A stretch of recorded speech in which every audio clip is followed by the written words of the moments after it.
Live from the Hacker Dojo, J.D. Schramm presents Pitch Hacking. Learn the secrets of storytelling for your success.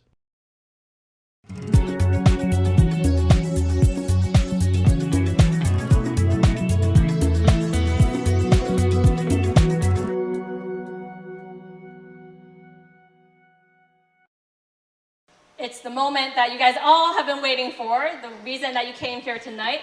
Let's do some pitch hacking. I first met JD at Stanford Ignite when I was taking the Stanford Ignite program at Stanford GSB. It's a program on innovation and entrepreneurship. And JD taught us things about pitching that I never even imagined. We all started off with our pitches and they were all terrible, and then we went through some sessions with JD, and then everyone's pitch just got so much better. It's amazing. And if you were at our Steve Blank event in September, JD was the host for that. And after the event, Steve Blank publicly on social media thanked JD for the best interview, the most fun he's ever had in an interview. So coming from Steve Blank, that's pretty huge. We all want to be able to be awesome, great communicators like JD. So a little bit more background on JD. He's a Stanford GSB and Stanford Ignite professor. He's a TED speaker and the founding director of Mastery in Communication Initiative at Stanford. And he has coached hundreds of entrepreneurs on their pitches, and he even started his own company at the age of 8. I really want to thank JD for being here tonight. Please welcome JD Schramm.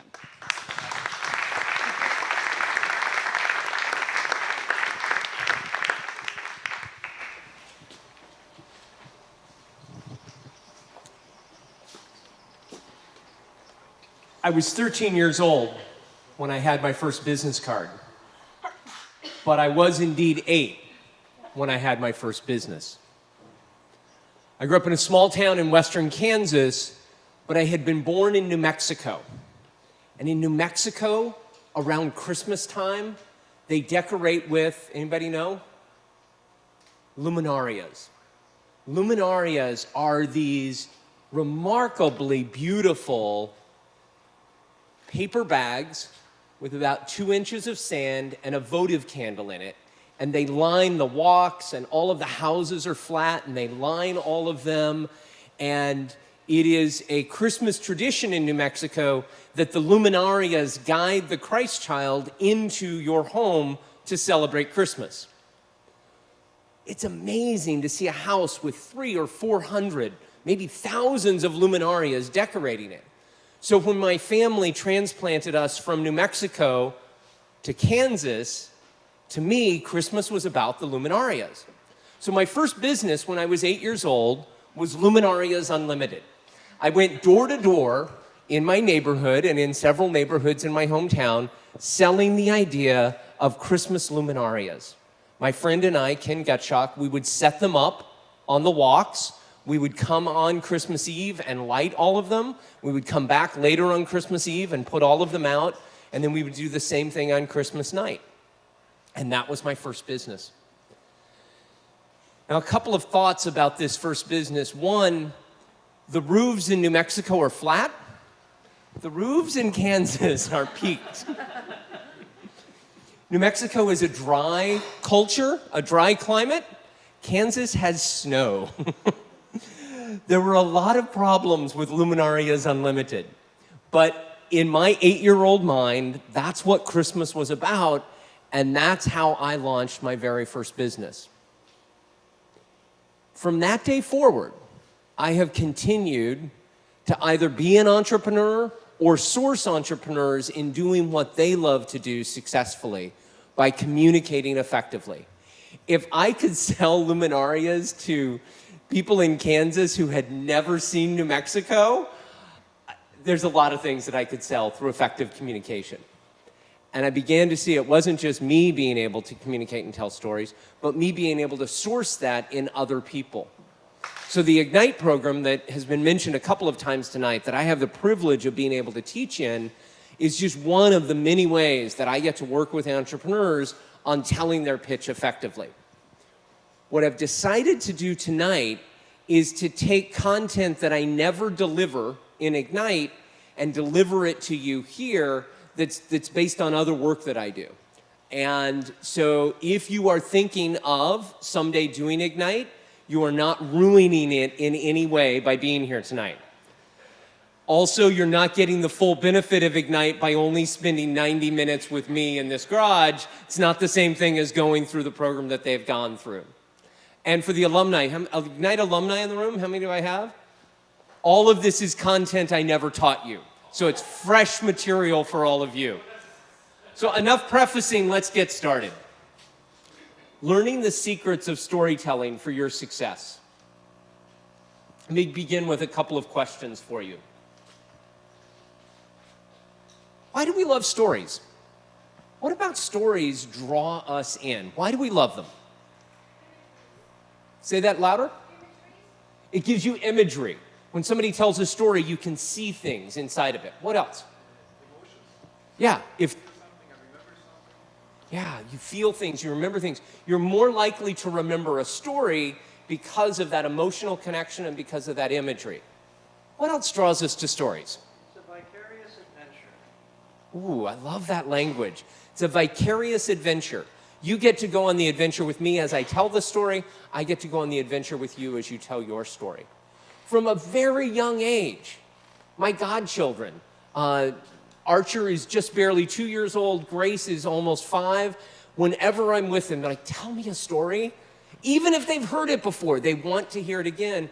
We are wired to love to hear and share stories. It is a part of our tribe. It is a part of who we are and what we want to do. So, what's the arc of a story? What's the basic flow of a story? It has some very simple parts to it. Say that again? Yeah, there's some sort of context, there's some sort of setting that is there, and there usually is a hero, a protagonist who's going through the experience, and they face a challenge. And because of that challenge, they come out the other side somehow different. That's the basic flow of a story. I had a group of students, oh, by the way, please feel free to take notes. Please feel free to tweet. Would love to get my clout score up into the 70s. Steve Blank got me up to 68 or 69. Glad to go higher. Please feel free to take photos of the slides. But do know that if you have registered, which I think anybody in the room with a name tag is registered, we will also send out some notes as a follow-up, including some video clips, links to video clips of good stories. And so know that that's coming to you. If you just want to let tonight wash over you, go ahead. If you capture things better by taking notes, feel free to do that as well. I gave you the basic arc of a story, the basic flow of a story. Somebody's got to hit a conflict, they've got to get through it, and they come out different on the other side. I had some students in my class at the GSB several years ago do a session on effective storytelling, and they used the comparison of Jurassic Park. If you can think of the movie Jurassic Park, you know how to tell a story. Things are going along just fine. You meet a dinosaur, it gets a little bit stressful. You come out of that, things get better, they're okay. Then you meet another dinosaur, and then you made a really huge dinosaur. And then you come out of the other side different. That's what a story is. That's what draws us into a story, is that sense of conflict and that sense of resolution inside of it. So in a moment, you're going to have a chance to work on telling your story a little bit, just to some people near you. And you want to think about, it is that sense of conflict that is what really draws us into story. If you've not yet done your 6-word story of your startup, you might think about, is there anything in those 6 words that will give a sense of conflict or challenge and a sense of resolution? By the way, I love the 6-word exercise. I think I told this at the Steve Blank event, but I know I told Lamaya and Cynthia right before we began. First time I saw the 6-word exercise was at TED several years ago, and the activity was turn to your neighbor and in only 6 words, describe your first sexual experience. Now, there was a young man there who was 17 years old, and his parents were also at TED. And he had the best story ever. Mom in room, still a virgin. And in those 6 words, you get a sense of conflict and you get a sense of resolution, at least for him in that moment. Okay, so we've got a sense of the basic flow of a story. And what do you recall? What do you recall from my story? What do you recall from my opening story?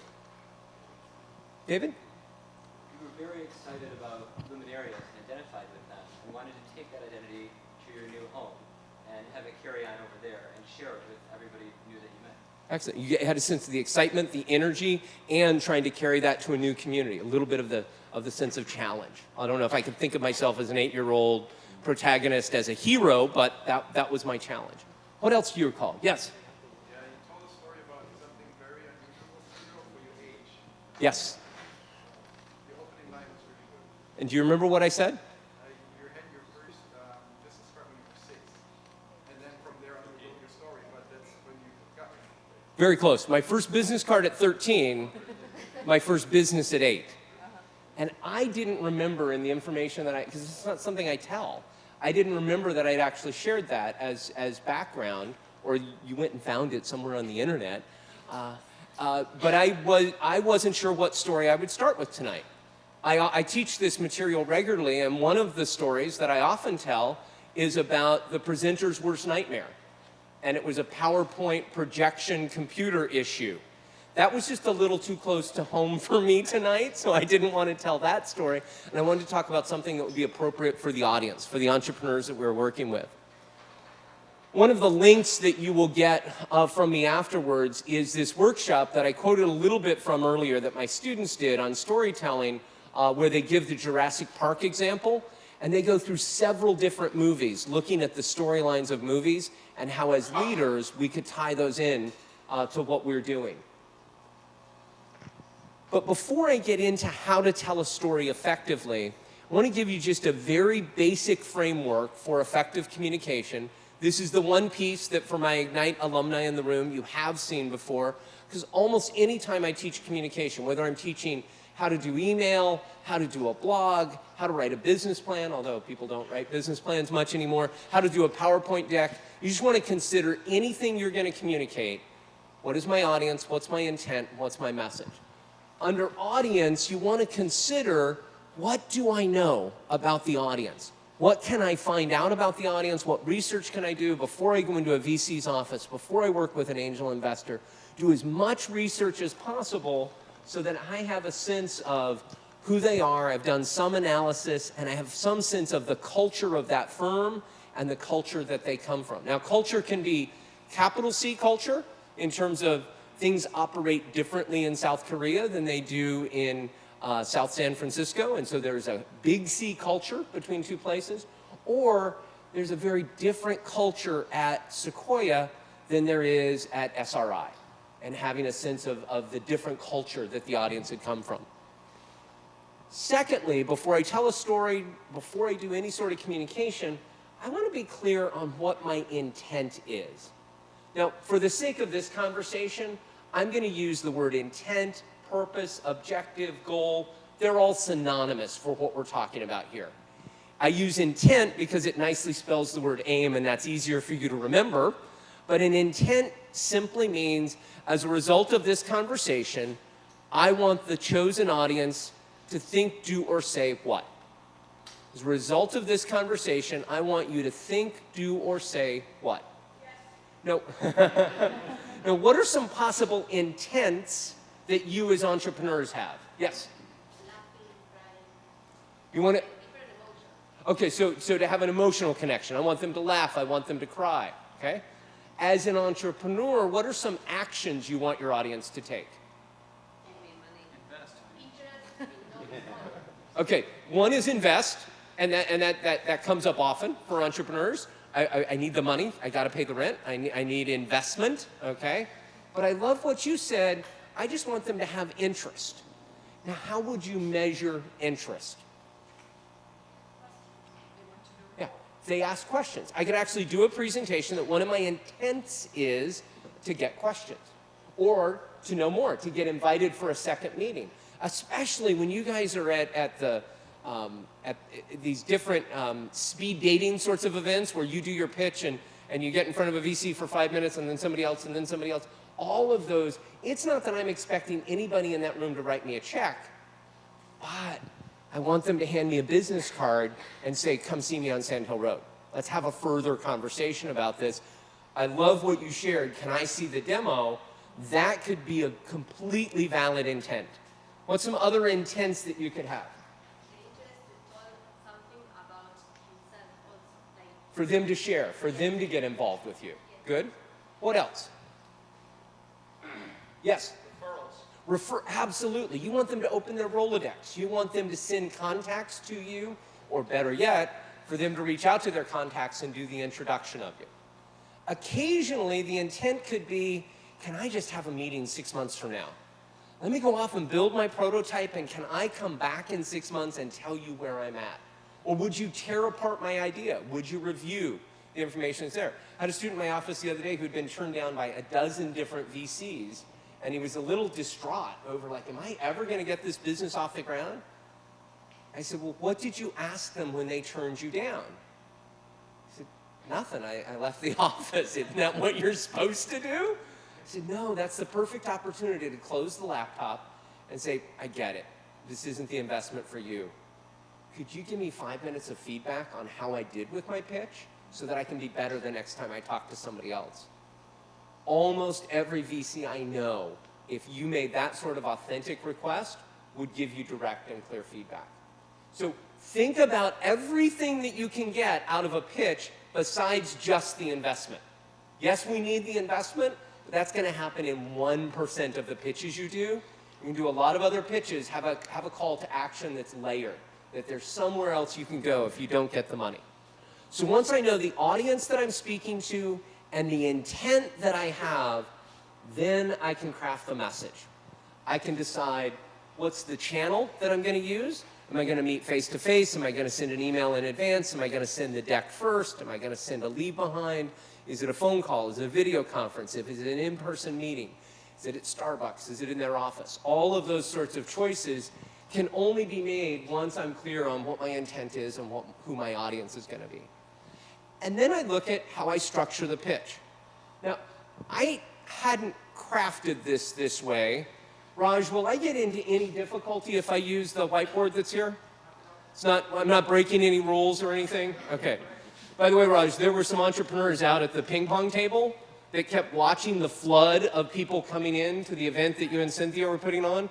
And one of them goes, I don't know what's going on in there, but I want to talk to them about marketing my startup. So you may have some business that you want to tend to.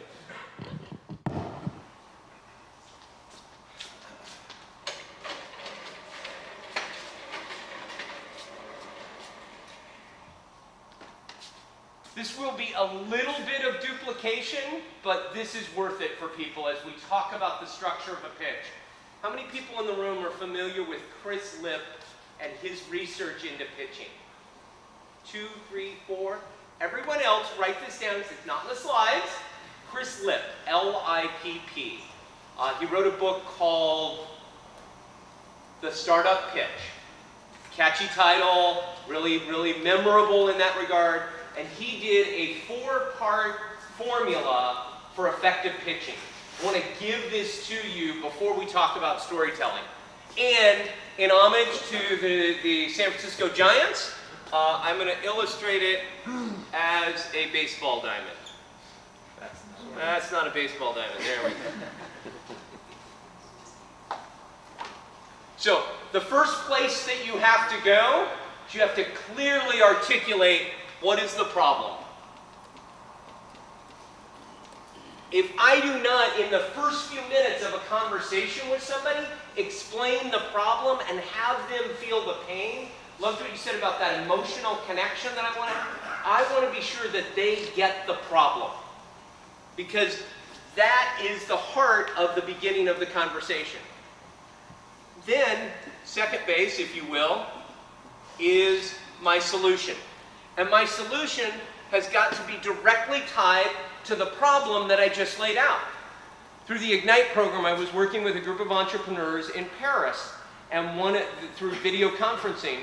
And the problem statement was millions of people die from HIV and AIDS every year. Okay, that's a huge problem. We can get that pretty quickly. I may need a few more sentences to explain it, but I get that issue as a problem. Then they got to the solution, and they were talking about speed of test results coming back. I was like, that's a great product, but it's not tied to the problem that you just gave me. You need to tie test results to lives, or you need to give me a different problem that your product solves. So the problem-solution relationship is key. Then third base is the market. It is not just that I have a hard time parking in San Francisco, it's that everybody has a hard time parking in San Francisco. Not just something that will solve my issue, but it will solve lots of people's issues. And then that there are other cities that have difficult parking that I could take my solution of better parking systems and be able to solve. So I've got a problem, I've got a solution, and then I've got a clear market. But even with that, it is not enough to convince somebody to invest. I then have to have a clear business model. And in the business model, I've got to be clear that I've got the right team with the right set of skills that can solve this problem and capture that market. Look at Chris Lipp's book. I encourage you to do the online version of his book, which is about 1/4 the cost of the printed version of the book. And if you go to his website, he also has other resources beyond just the ebook itself. But having a sense that in the pitch, I've got to quickly articulate the problem, give you the solution, prove that there's a market for it, and that we are the right people to capture that market. That's the heart of a perfect pitch. So with these two models as background, let's look at what makes for a great story.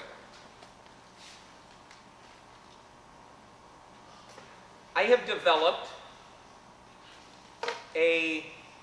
from the work that, and I'll go back to the mic, which will make the video better.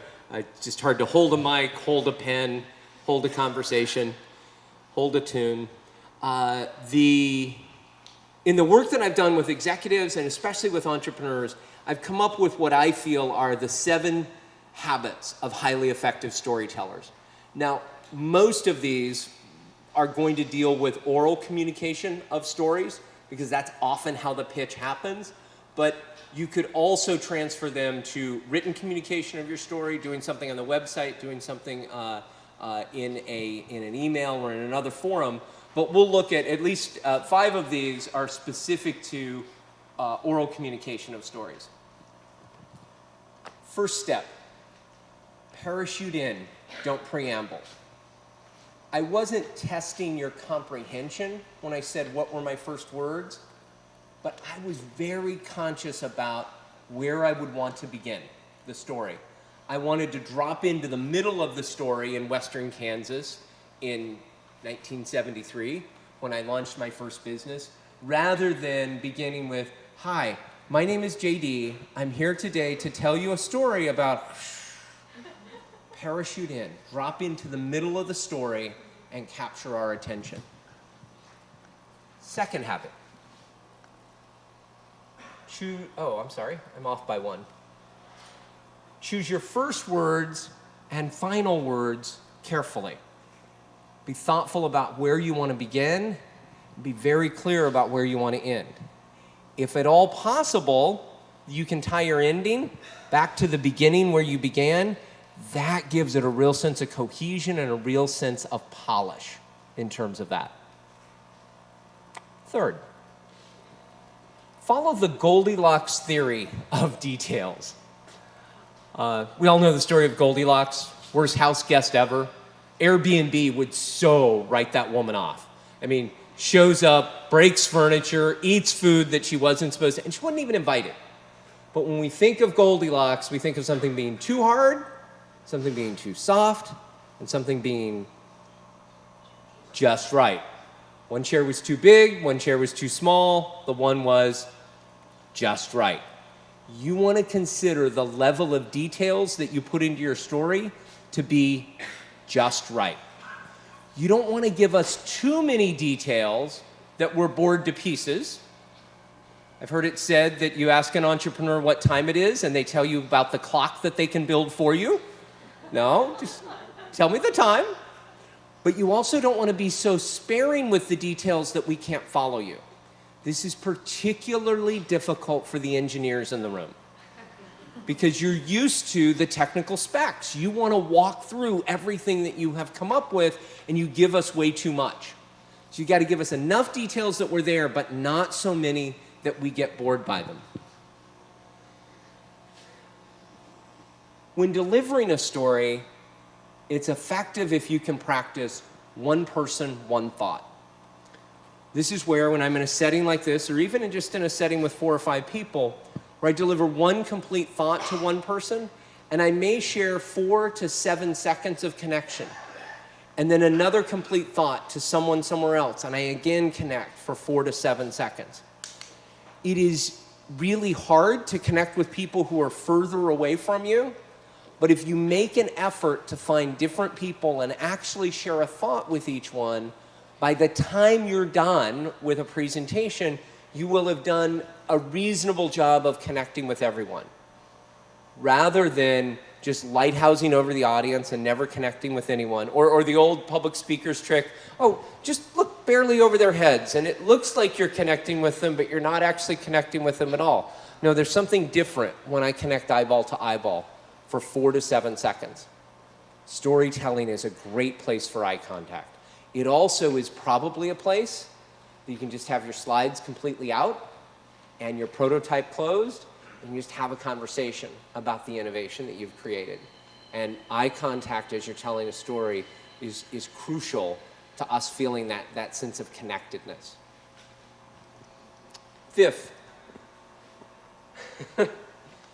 remember the magic grain truck? Okay, humor me a little bit. We're going back into JD's childhood for a few minutes. When I was a sophomore in high school, I went to an all-boys high school, again, still in western Kansas, where my parents had absconded me to. And I went to an all-boys prep school, and we had a teacher, Mr. Westling, kind of like Robin Williams in Dead Poets Society. That's the kind of energy that Mr. Westling was for us. And for the most part, we were all farm kids. I didn't live on a farm, but when you grow up in Kansas, you know farming just because that's the culture, that's the fabric of the community that we're a part of. So Mr. Westling came into class one day, and he said, boys, I want you to imagine that during harvest, what could be possible if in the wheat truck that you carry the wheat from the farm to the city, if you could get 7 times the amount of grain in one wheat truck? What could you do? Like, oh, come on, Mr. Westling, that's impossible. Like, a grain truck holds a grain truck full of grain. That's all it holds. He goes, yeah, I know, I understand physics, but imagine if you could get 7 times of the amount of wheat in one truck. What could you do, boys? I'm like, well, you'd get done sooner because you'd make fewer trips back and forth between the farm and the city. And if you got done sooner, you could drink beer sooner because you would be done with harvest. And you'd spend less money on gas, and all of a sudden, we came up with all of these benefits of the magic grain truck. And once he'd sold us on the benefits, he said, that's what poetry is. When you can use 2 or 3 words that carry the meaning of 15 or 20 words, you've used poetry. And in your stories, in the story about your innovation, if you can find a short phrase or an analogy or a comparison that is poetic, that carries multiple meanings to it, then you're being efficient with your communication, but also memorable with your communication. I'll show you an example of a magic grain truck moment in a second here. But just think through, is there something I can use that describes it with few words, but more powerful meaning? Number 6, use silence. Any musicians in the room? What instrument do you play? I'm sorry? I sing. You sing, okay. Is there any instrument players in the room? Yes. What do you play? Guitar. Guitar. Yeah. So when you look at sheet music, there is an indication in the music when you're not supposed to play. What's that called? The break or the rest? Yeah. There is a note, there's a symbol that the composer puts in sheet music when she wants you to not play. But we have an experience in our house when we want our teenager to not play, but that's totally different. We're talking about the sheet music that indicates silence. When the symphony is supposed to be completely quiet, there's a rest. The silence is as much a part of the music as the notes are. And in storytelling, the silence draws us in even more. Well-placed, effective silences can frame your story, can cause a level of suspense or wonder. And those of a certain generation in the room, we can remember the TV commercial, when you want somebody's attention, whisper. The lack of noise actually draws us in for a bit. And so using silence effectively, even just for a split second in a story, lets us catch up and lets us feel spoken to. And finally, the seventh step for highly effective storytelling is to truly know your audience, your intent, and your message. Stories will not work in all settings with all audiences. You may have to try some and make a few mistakes. So the final thought is know your audience, know your intent, know your message. I was doing some work this morning, actually a conference call this afternoon with some Indian entrepreneurs that I'm coaching. And in this competition, they said, we love all the stuff you do on storytelling, but they only have 5 minutes. So we don't have time for the stories. We've got to get to the problem solution much more quickly. But when you can tell a story about somebody using your product, about the need for your product, it will allow you to be more effective. So I've been talking for a while. I want to show you an example of an effective story, and then I want to have you play with this a little bit with some people who are seated near you. The story that I'm going to go to is inside of the TED library, and I trust everybody in this audience would be familiar with TED. What you may not know, my favorite part of the TED library are TED Talks under 6 minutes. The short TED Talks are awesome for a couple of reasons. One, you can get in and out in less than 6 minutes. Two, they're usually by people that are not the luminaries of the world. It's not the Bill Gates and the Al Gore and the Ken Robinsons of the world that are doing those, or Brene Brown or Amy Cuddy, but it's more people at our level, people who are aspiring to get there but have not yet arrived, or who are doing other things with their lives. So I'm going to show you a 4-minute TED Talk by Mark Bezos. If his last name sounds familiar, he has a slacker of a brother that started a little company up in Seattle that you may have heard of and now owns the Washington Post. But Jeff Bezos' brother Mark is a volunteer firefighter and also runs a nonprofit. So I'm going to just play his 4-minute TED Talk. And as you watch this talk, I want you to pay attention to which of those 7 habits of storytellers you see him exhibit and how he exhibits them.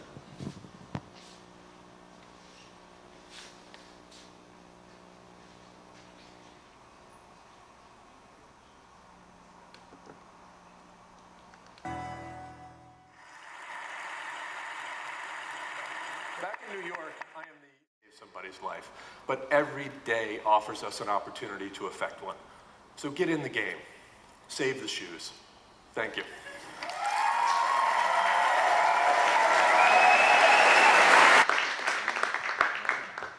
We can have the lights back up.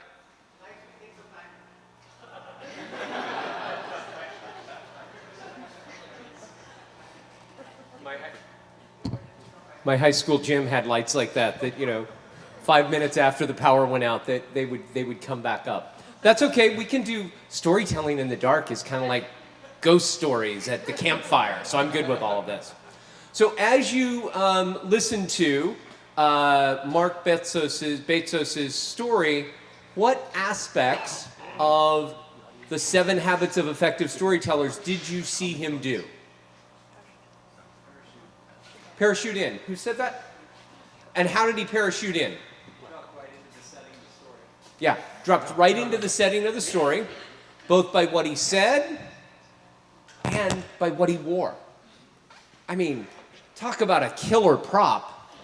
Being able to show up as a fireman. If I had an outfit like that, I would show up and I'd wear it all the time, okay? When he came out on stage, or if you watched it online, the first time the video clip you saw, immediately you were in the middle of that situation in a way that you weren't before. So dropping in, parachuting in. What else did you notice? Great final words. What were his final words? Get in the game, save the shoes. Save the shoes. 3 words. Get in the game, save the shoes. Also a beautiful example of what, Michael? Just right. Poetry. It was the magic grain truck. Save the shoes. Now anyone who has seen this talk that hears that phrase will now know save the shoes means make a difference in your own community in whatever way makes sense for you. What else did you notice that he did? Yes, please. He used the silence part. Yeah, and where did you notice he did silence? When he said the hero, that he was a hero. Yeah, he took a moment of silence because I know what you're thinking, but I'm no hero. Yeah, the silence there. Where else? It matters. Yeah, when he got to the end, he used more silence in the last minute than he did in the first 3 minutes. In fact, if you dissect this video, it was 4 minutes long, 3 minutes of it was storytelling. And 1 minute of it was the guidance to what to do with this story. Had he begun with, I've got some tips for you about how to lead your life, we've been on our phones, I've heard this stuff before. He used the story as a way to draw you in for the message that was going to follow in the final minute. What else did you notice about his story?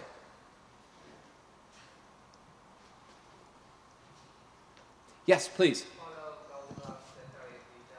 Yeah. What details do you remember that he shared? When he said that the woman who was sitting outside was barefoot, and that lead at the end, I think, the end of the story, right? Brilliantly captured. The woman was outside under an umbrella, barefoot. We don't know what she was wearing. We don't know what street she was on. We don't know if it was a 2-story or a 3-story house. None of those details were necessary for the story. But barefoot under an umbrella was. What else did you see about details? Yes, please. He brought a prop, like his helmet. Yeah. He used it once for the silence to make the moment better. Yeah. Actually getting posed. As if we had forgotten that he was wearing a fireman's uniform, he reminded us in that moment of silence and in grabbing the prop. How did he describe his enemy? Nemesis. Lamai, who's Lex Luthor? You don't know who Lex Luthor is? Oh, okay, now this is great. Just like a 16-year-old. Who's Lex Luthor? He goes, I don't know, I don't watch Superman. Well, if you know that, you know that you gave it away. Lex Luthor is Superman's archenemy? Who in the room did not know that? Who did not get the joke about Lex Luthor? Usually 10 to 20% of the audience, either you didn't grow up in the American culture with Superman being a part of it, or you knew of Superman, but you didn't know all the characters inside of it. So you have to be careful with humor. You have to be careful with shorthand that it may not land with everyone. So but for most audiences, that became a laugh line, and that became drew us closer to him. I love this story. Every time I watch it, I see something else that I hadn't noticed before. I've used it for a long time in terms of effective storytelling. But what I particularly liked this time was the language that he used at the end. When he said, I see people who make a difference on a monumental scale and on a small scale. And as somebody said earlier, it all matters. Just that language and that simple use of gestures at that one particular point was appropriate. He also did, it's a little harder to tell on the video, he did the one person, one thought. And the place I noticed it the most was when he got to the list. Do what you want to in your community. Serve soup in a soup kitchen. Clean up a neighborhood park. Tutor a child in need. And he delivered each of those to a different section of the audience, but connected with them as he told that. So we've been talking about effective storytelling, but much like swimming, you don't learn how to swim by sitting in the bleachers. You learn how to tell stories by taking a risk and telling a story. I'm not going to put you on the spot and have anybody come up here to tell a story. What I am going to ask you to do is first of all, we're going to do a little bit of silence. I'm going to enforce like 4 to 5 minutes of silence for you to collect your thoughts, either on your laptop or on your phone, or if you're taking notes, to jot down what is the story that you could tell. Now, the story could fall in any one of these parts of the effective pitch. You could have a story about the problem that's very compelling, or about your solution, about a user that you watched use it, or about the team that you've put together, or about the amazing size of the market that's out there. Market's probably a little harder one, but you may be able to do. But you can use the story anywhere within your pitch. What I'm going to do is give you about 4 or 5 minutes to collect your thoughts and create a story. Then I'm going to ask that you pair up with somebody near you, and you will tell them your story and get some feedback, and they will tell you their story and get some feedback. So I'm going to guide you through this, and I'll tell you when to move to the next part of it. If this completely terrifies you, don't leave over this activity, okay? You can pass, or you can become a trio and just be an observer. You will get more out of it if you try to tell a story, but don't leave because I've asked you to tell a story. You could trio up with somebody, okay? So we're going to start with just a few minutes of quiet, and I ask that you enforce that quiet. This isn't a break, this isn't a time to go get more pizza. Really make some notes, or even just in your own mind, make some thoughts about the story you want to tell, and then I'll move you to the next part of the activity. So begin jotting some thoughts together.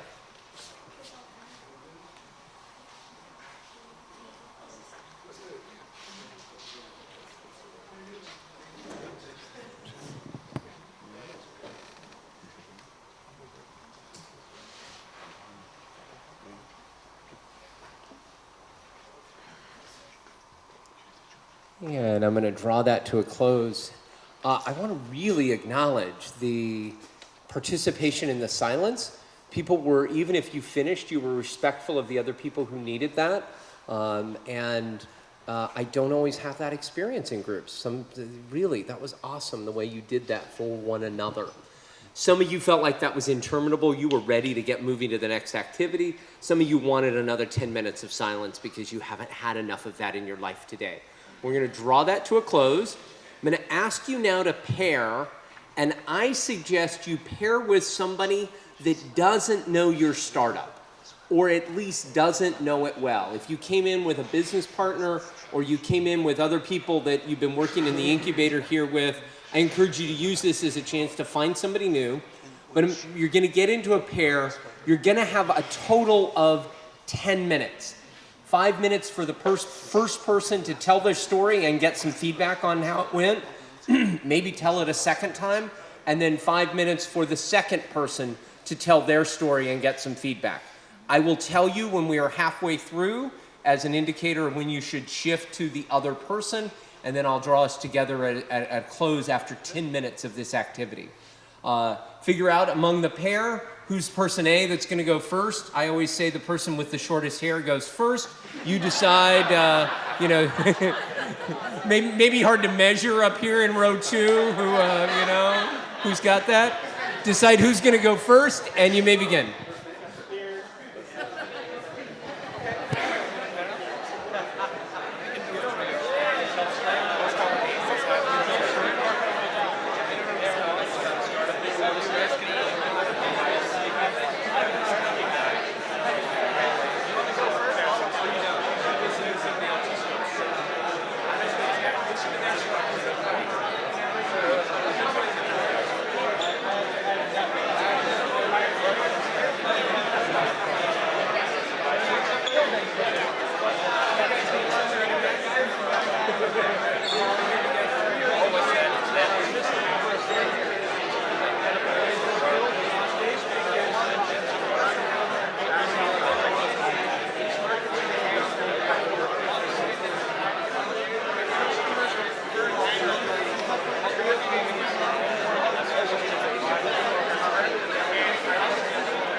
first of all, you've got to acknowledge the energy in this space changed on a dime. Once all of you were talking, you were laughing, you were engaging with each other, the energy in the room altered because of storytelling. And that's what happens when we tell a good story and we engage people. That's the experience that they can have with us. That can make our pitches different. That can make our elevator pitches different. It can make our conversations better. What worked about that? Either in your own storytelling or the story you heard from somebody else. Let me know some of the stuff that worked in what you just went through. Yes? You were able to collect your thoughts together, even within the story that you wanted to make the pitch. So it enabled you, having a framework enabled you to collect your thoughts before you started to try to tell. Good. What else? Yes, clear in the back. Choose the first words very carefully. Say that again. Choose the first words very carefully And it made a difference. You chose the first words carefully and it made a difference for you. Up here? We could both relate to each other's problems and solutions. So even though very different startups that you're engaged in, you could relate to each other's problems and solutions because of the storytelling. Excellent. What else? Abstract concepts or problems became suddenly very specific and personal. Wow, abstract concepts became very specific and very personal. And that's what a well-told story can do for you. David? Putting an investor hat on for a second, this type of conversation helps me realize why people care and why they're going to dedicate to it when they face obstacles and things get tough. Nice. As an investor, you could see how an entrepreneur cares and that you would be invested in them because they're willing to persevere. They're willing to go through the obstacles. What was hard about it? That's what worked and that's what resonated. Where did you bump up against like this isn't working or this doesn't make sense? What did you struggle with in terms of storytelling as entrepreneurs? Yes? Is that lack of practice? I'm sorry? Practice? Lack of practice. Yeah, I threw some new strategies at you, a new framework, and then said, swim. And you need to, and that's why we're sending out the notes as a follow-up so that you can work on this. And it's especially helpful if you can, maybe the people you are partnered with, or you find somebody else in the networking after tonight, that you agree to work on this together. If you let this percolate a little bit and come back to it in a few days, either here at the incubator or meet at a coffee place, and keep working on it, because it is a skill that takes a while to get used to. What else do you struggle with? David? One thing as I was formulating my own story is I was on the edge of how to keep things relevant. Because if you want to tell a business story, if you want to talk about a business, you focus on the company. Versus personal, you focus on personal. And I was afraid of losing somebody's attention, saying something that's provocative, but maybe not immediately related to the end goal. Yeah. And not having a specific audience for this exercise, which pathway do I go down? Am I having a business conversation? Am I having a personal conversation? And when you're actually telling stories, you would know who you're telling the story to, and you could do that processing. Here it was missing for you. What else was hard? I was going to add that. I think just building onto that last thought there, the clarity of the context is so valuable to deciding what your message is. And so potentially here, I feel like what I could have done better was tell that story that I just did about the market. And the question was, well, what is your solution? Well, I was going to tell you a story about just the market. But maybe having always in your back pocket a 30-second elevator pitch that you put right at the end of it. Yeah, being able to have a story, and I've thought about this just inside of this activity tonight. I've not blended these in this way before, but if I had a longer workshop, could we come up with 4 stories? Could I have a story about problem, a story about solution, a story about market, a story about my team? That would be appropriate. And then you walk out with 4 stories instead of just 1. But that could be part of your homework, is how do I develop stories for other parts? What else did you struggle with? Yes, please. I thought the transitions are really difficult to go from like the story to the, to your solution. And it was rocky. It was awkward. Yeah. And part of that comes with practice, and part of that may happen better in a true conversation, where like the whole idea of parachuting in. A little awkward, you meet somebody at a cocktail party and you're like, I was 8 years old. You know? And so context will help you do some of that. There was another piece on that about,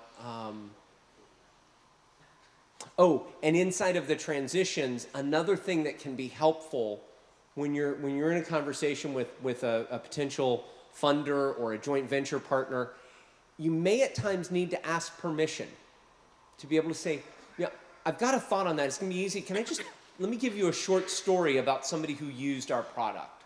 And so I've been given permission to tell a story rather than launching into a story. I can't imagine somebody saying, no, I don't want to hear the story, but I can imagine you starting to tell a story when they weren't ready for that, and it jarring them a little bit or them being a little shut off by it. So it's a tool you have to think about when to use and how to use. You had another thought in terms of struggles. Oh, went past it? Okay. Yes, sir. Yeah, I chose to tell a personal story because of the audience that would be bored to death with my business story. And how did the personal story land for you? It was perfect. It was perfect. Interesting, good story. Yeah, good. And so knowing which direction to go with my audience. Making Yes. a story comprehensible that for someone that hasn't worked on it for 7 months. So, someone that's out of context, you have to set the context because they haven't worked on it for their whole life for the last 7 months. Yeah, and that, you have to be careful with the giving them enough context that they can get the story, but not so much that you end up pre-telling the story and the story has no impact. You have to be thoughtful about how you do that. This isn't an automatic skill, even though we love stories and we've grown up with storytelling. It's not something that comes automatically to us, but it is something that once you just kind of open your awareness to, you can keep building in. You can keep building in and building upon. So I said that I wasn't going to ask anyone to come up here and tell their story, but I do believe we have some entrepreneurs who have won the right to come up and tell their story. So, Gaurav Chawla? Oh, excellent, excellent. Come on up.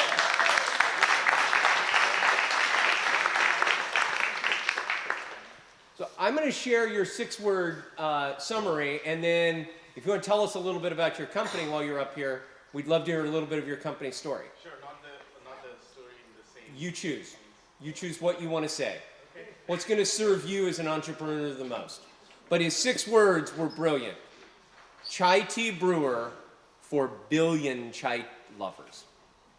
Chai tea brewer for billion chai lovers.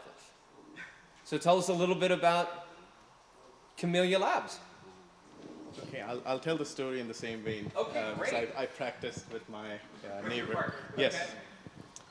So India runs on chai, right? Every time a friend comes over or relatives come over, the most common thing is chai.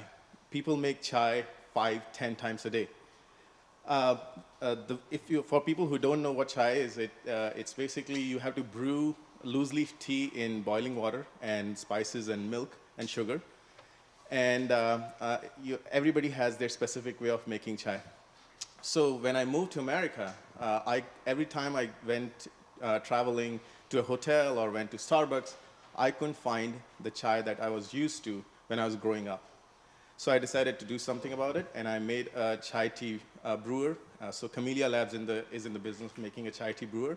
And I gave it to my friends at Google and Dolby, and the response was tremendous. My friends at Google were saying there was a line after lunch to get chai from this machine. And my friend at Dolby said that he has become the most popular person because after every meeting, people hover around his cubicle just to get chai from this machine. So that's the story. Excellent, excellent. Nicely done. So in terms of storytelling, there were some things that were really effective there.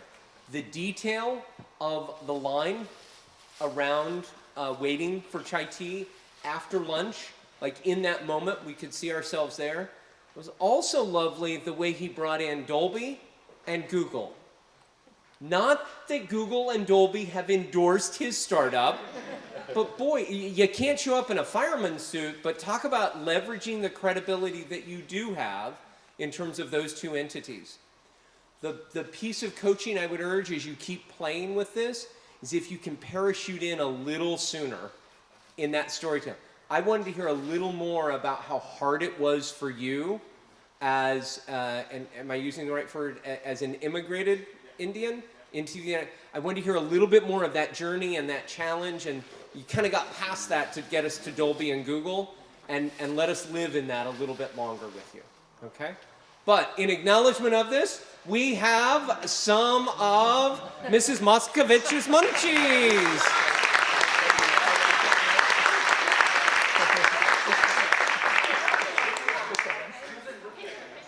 Picture.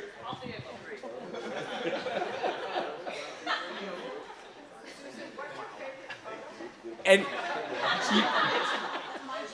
fuel for innovators. she's so shy. You know what's fascinating? What you missed over the applause is in that moment, they started a joint venture. She's like, chai tea is my favorite tea. Let's talk about doing something together. He's like, okay. As he took the bag. Never miss an opportunity when you're an entrepreneur. Well done, Susan. Do we have one more? Okay. Okay. Collaborative Fusion. Are you here? Oh, excellent. Come forward. Come forward. We have food for you.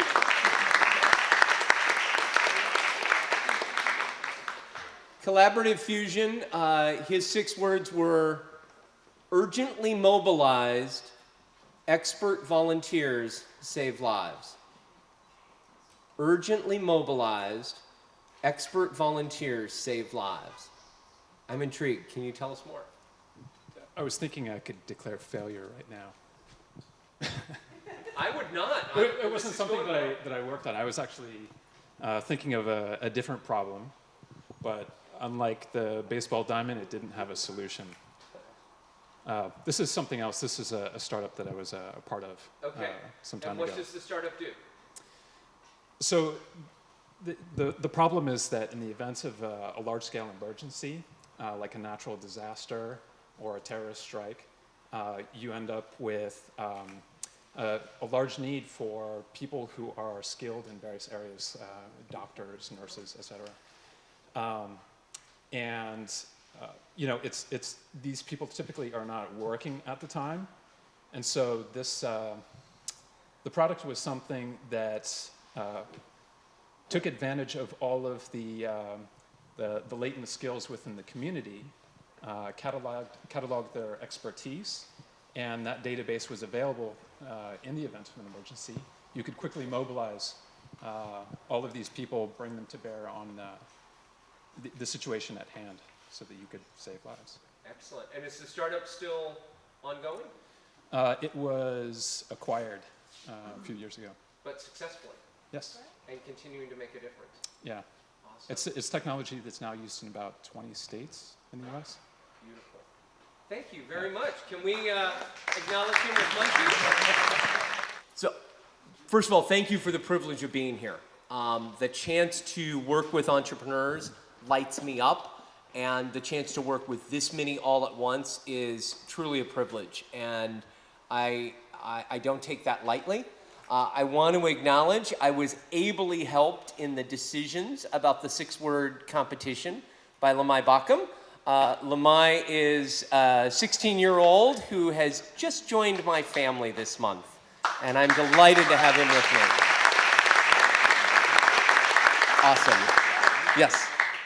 And if there are any entrepreneurs in the crowd who are doing clothing startups or gaming startups, he would love to talk to you when we end here momentarily. But it's a privilege to be here. You heard my first words. I want to share with you my final words. And there are only 6 of them, because this is what I get to do. Sourcing startup success through concise storytelling.